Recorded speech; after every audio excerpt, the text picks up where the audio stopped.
everyone, it's Richard here, and today I'm going to talk to you about Legend of the Five Rings RPG Emerald Empire, which is the newest source book to hit the Fantasy Flight Games L5R RPG. Now, the history of the Emerald Empire is vast and knowledgeable for those who have played the collectible card game of yesteryear and those who play the living card game today. The premise of the game in L5R is that the players and events make up the story. This is still true today, and it makes for a rather interesting way to build a conceptual world.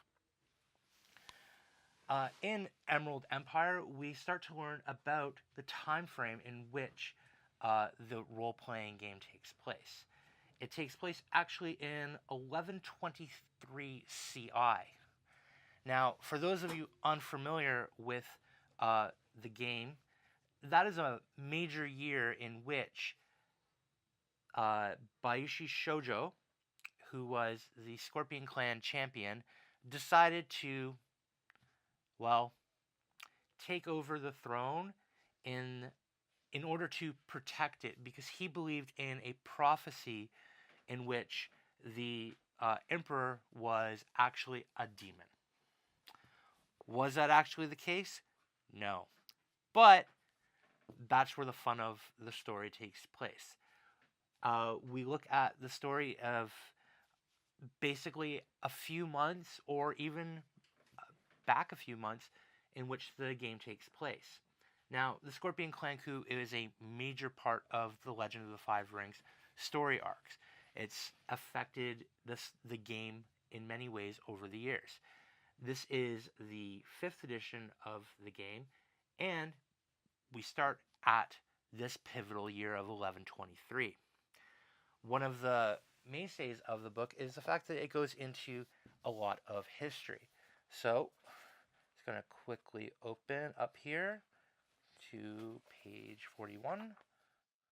So we're going to take a look just at Kundin Bayushi, which is the stronghold of the Scorpion Clan, more specifically the Bayushi family. Now, inside the book here, you'll see that there is the Scorpion's tale. This tale has been told through every edition of the book, and it's one of my personal favorites. Basically, what the Scorpion are is they are the clan that will do anything to protect the throne, even if it means to dishonor themselves. Their stories and how they relate to the other clans has always been in contention, and is one of my favorite aspects of the lore. Also in the book, you will find other things like villages of fisherfolk to castles of daimyos and champions across the Emerald Empire. But that's not all that's in the book.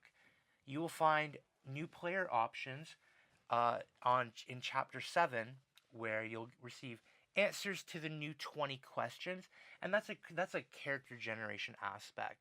It also asks more questions.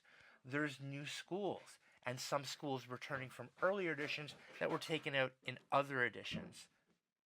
One of the other things that you will find in this edition is that of new edges and disadvantages.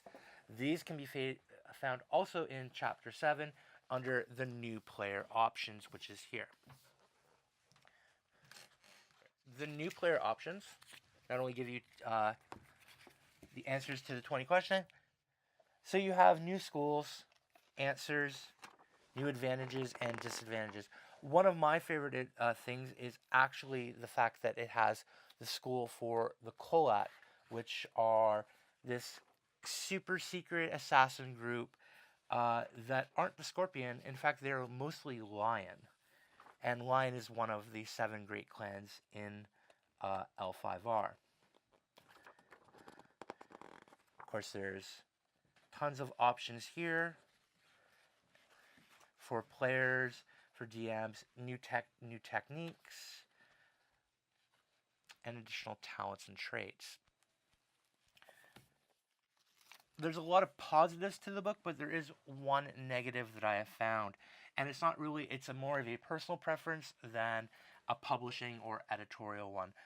Where there, in a lot of books, there is a consolidated list of non-player characters in which a DM can use.